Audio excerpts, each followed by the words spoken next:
Okay, so here's my new Well of Chaos component with extra components on it.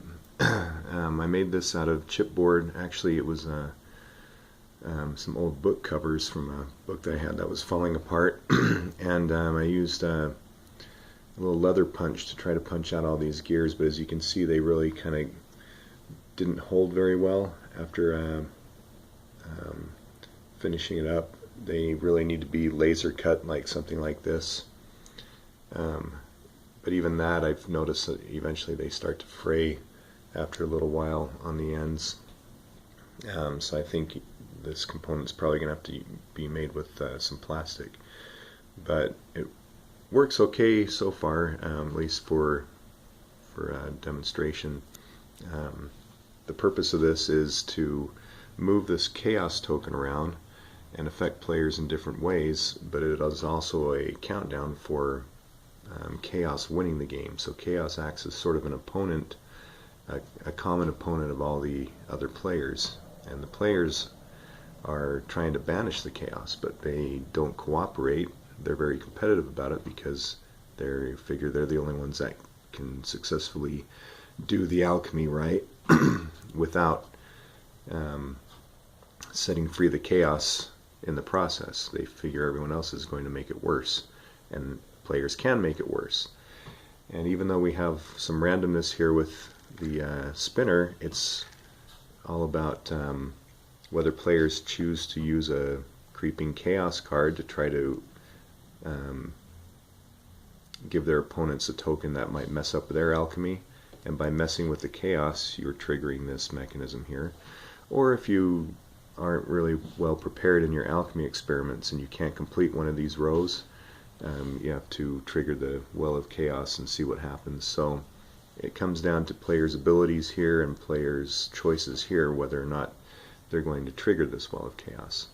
But when you do, the effect is going to be different every time, so you're going to rotate this in order to move the ring, which it also needs to have something to, this needs to be on top a little bit to hold it from moving up like that.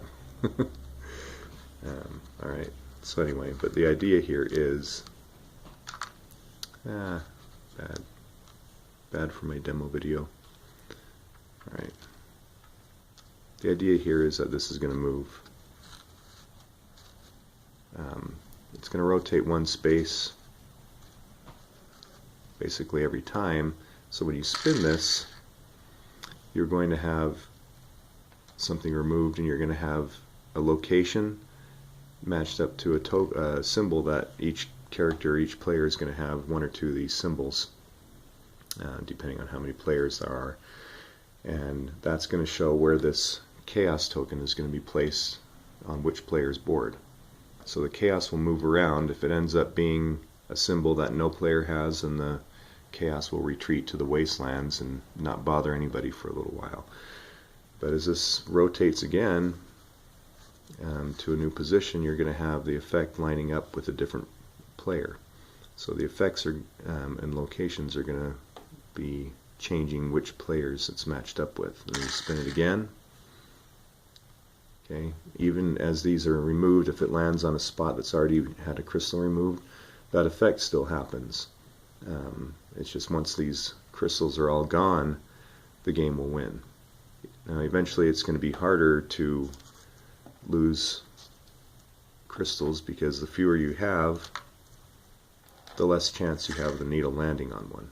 But that's okay, because you want there to be a lot of tension towards the end of the game, where one spin could end up ending the game for everybody, but it also feels like there's still a good chance that you could get away with playing something like this, or pushing your luck over here when you're not quite prepared.